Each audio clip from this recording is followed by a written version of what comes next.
Now we move over from there to Rwanda, Kigali to be precise, where leaders of the Commonwealth, of course, they met yesterday or 2 days ago. Now, leaders of the Commonwealth countries meet every 2 years for Commonwealth Heads of Government meeting hosted by different member countries on a rotating basis.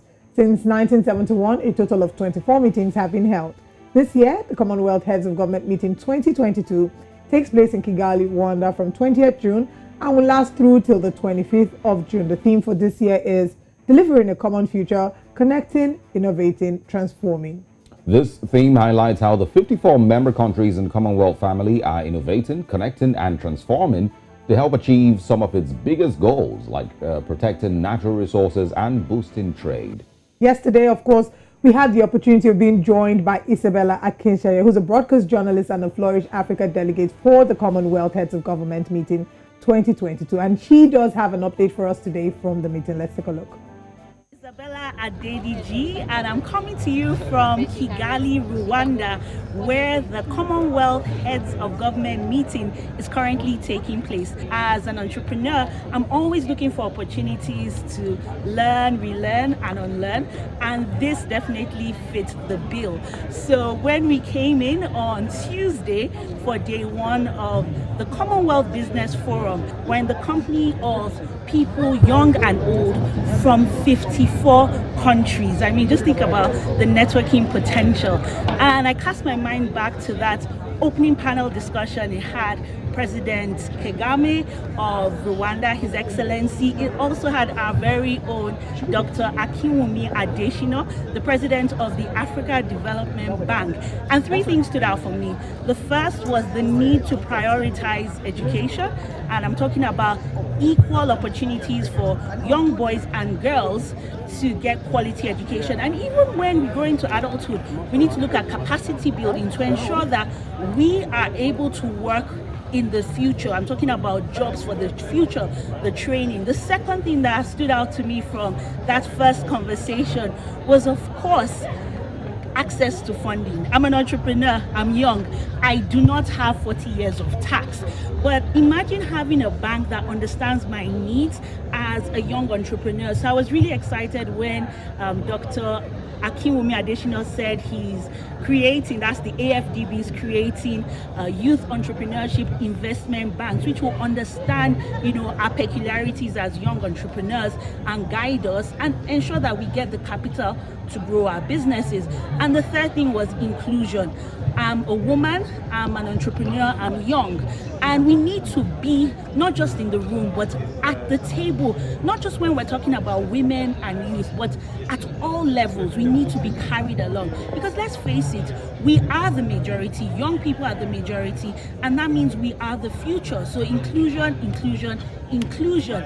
Now, the first day, which was on Tuesday, I love the fact that we got to leave this lovely venue and we actually went to what is being dubbed as Africa's biggest entrepreneurship hub, and that's Norsken House Kigali.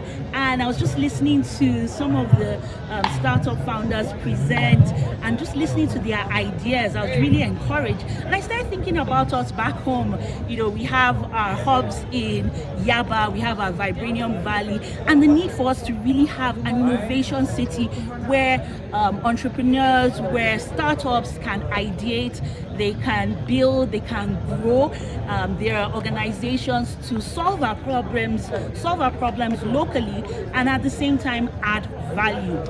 And now day two, it's been interesting. I'm talking about healthcare and also looking at the need for digitization. So again, we got to go out of the premises, and this time we visited Babel. Now the interesting thing about Babel is that they are headquartered in the UK, United Kingdom, but here in Rwanda, they are adapting, their framework to ensure that digitized healthcare meets the needs of the Rwandese population. So they are paying attention to the epidemiology of the Rwandese population as well as the language. And I think it's really encouraging to see what is being done to make sure that healthcare, affordable healthcare, can get to everyone irrespective of their socioeconomic status.